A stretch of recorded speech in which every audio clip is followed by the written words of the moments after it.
दोस्तों, पुराण के अनुसार दुष्ट आत्माओं के लिए वैतरणी नदी का स्वरूप हर क्षण बदलता रहता है। बुरी आत्माओं को वैतरणी नदी का भयंकर रूप सहना पड़ता है। दोस्तों, हिंदू पुराणों और ग्रंथों के अनुसार सृष्टि के आरंभ काल से ही पृथ्वी पर जीवन चक्र चला आ रहा है। यानी जिसने भी इस पृथ्वी लोक पर जन्म लिया है उसे एक न एक दिन मरना ही पड़ता है। और ऐसा माना जाता है कि मृत्यु के बाद आत्मा को यमदूत यमपुरी ले जाते हैं। लेकिन पृथ्वी लोक से यमलोक की यात्रा जीवात्मा के लिए बड़ा ही कठिन होता है, जिसका वर्णन गरुड़ पुराण में किया गया है। गरुड़ पुराण के अनुसार मृत्यु के बाद जीवात्मा को यमलोक के मार्ग में कई तरह की बाधाओं का सामना करना पड़ता है और इन्हीं बाधाओं में से एक है यमलोक के मार्ग में पड़ने वाली वैतरणी नदी। ऐसा माना जाता है कि पुण्यात्मा तो इस नदी को बड़े आसानी से पार कर जाते हैं, परंतु पापी जीवात्मा को इस नदी में कई तरह की यातनाओं का सामना करना पड़ता है। दोस्तों, क्या आप जानते हो कि वैतरणी नदी आखिर दिखती कैसी है और पापी आत्माओं को यहाँ किस प्रकार से होकर गुजरना पड़ता है? इन सभी सवालों के जवाब इस वीडियो में हम विस्तार से जानेंगे। इस वीडियो को ध्यान से अंत तक जरूर देखिएगा और एक लाइक इस वीडियो को जरूर कर दीजिए। गरुड़ पुराण के धर्म कांड के प्रेत कल्प अध्याय के अनुसार एक दिन पक्षी श्रेष्ठ गरुड़ भगवान श्री कृष्ण से पूछते हैं कि हे भगवान, आप मुझे ये बताइए, मृत्युलोक और यमलोक के बीच जो वैतरणी नदी है उससे जीवात्मा का क्या संबंध है और उन्हें इस नदी में किस तरह की सजा भुगतनी पड़ती है और पापी आत्मा इस नदी को कैसे पार करते हैं? तब भगवान कृष्ण ने कहा, हे गरुड़, यमलोक के मार्ग में स्थित वैतरणी नदी देखने में बड़ी ही भयानक है और जो पापी आत्मा मरने के बाद इस नदी से होकर गुजरती है उसे बड़ा ही भयभीत कराती है। यह महाभयानक नदी रक्त रूपी जल से परिपूर्ण है। इतना ही नहीं, ये नदी मांस और कीचड़ से भरी हुई है। पापी आत्मा के प्रवेश करते ही इस नदी का रक्त रूपी जल पात्र में रखे घी की भांति तुरंत खौलने लगता है। इस नदी का रक्त रूपी जल कीटाणुओं और वज्र के समान सूंड वाले जीवों से व्याप्त है। साथ ही इस नदी में घड़ियाल, वज्रदंत तथा इसके जैसे कई अनेक हिंसक और मांस भक्षक जलचरों से भरी हुई है।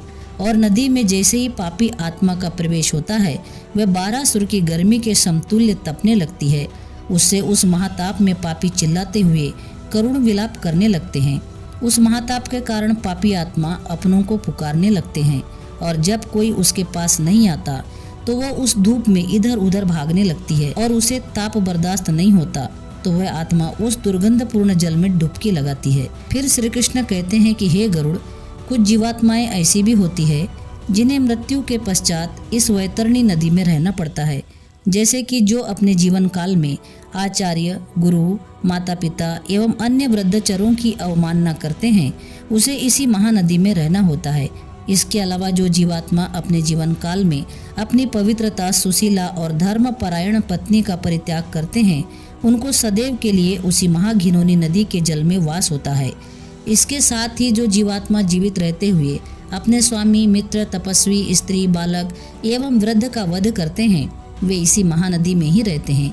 साथ ही आग लगाने वाला, विष देने वाला, झूठी गवाही देने वाला, मदिरापान करने वाला, यज्ञ का विध्वंस करने वाला, राजपत्नी के साथ गमन करने वाला, चुगलखोरी करने वाला, कथा में विघ्न करने वाला, स्वयं की दी हुई वस्तु का अपहरण करने वाला, खेत की मेड़ को तोड़ने वाला, दूसरों की पत्नी को प्रदर्शित करने वाला, प्यासी गाय की बावड़ी को तोड़ने वाला, कन्या के साथ व्यभिचार करने वाला, कपिला का दूध पीने वाला, शुद्ध तथा मांस भोजी ब्राह्मण मरने के बाद वैतरणी नदी में वास करते हैं। इन सब के अलावा अहंकारी, पापी तथा अपनी झूठी प्रशंसा करने वाला, कृतज्ञ, गर्भपात करने वाला वैतरणी में निवास करता है।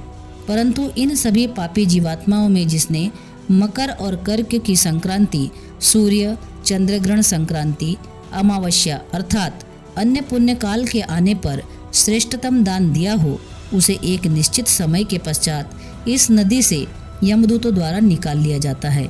इसलिए प्राणियों को चाहिए कि वे जीवित रहते दान करें और धर्म का संग्रह करें। इसके अलावा जो जीवात्मा जीवित रहते हुए गौदान करता है, यानी काले अथवा लाल रंग को 2 काले रंग के वस्तुओं को आच्छादित करके ब्राह्मणों को दान देता है, उसे भी इस नदी की यातनाओं से मुक्ति मिल जाती है। इसलिए हिंदू धर्म में मृत्यु से पहले गोदान कराया जाता है। ऐसा माना जाता है कि गोदान करने से मनुष्य उसी गाय की पूंछ पकड़कर उस वैतरणी नदी को पार करता है और उसे सुकर्म के प्रभाव से हित और पारलौकिक सुख की प्राप्ति होती है। इसलिए दोस्तों, मनुष्य को चाहिए कि वह अपने जीवन काल में अधिक से अधिक धर्म का संग्रह करे, जिससे कि उसे मृत्यु के बाद किसी भी तरह का कष्ट न झेलना पड़े। दोस्तों, आशा करती हूँ कि ये वीडियो आपको जरूर पसंद आई होगी। अगर ये वीडियो आपको पसंद आई हो तो इस वीडियो को लाइक करके चैनल को सब्सक्राइब जरूर करना।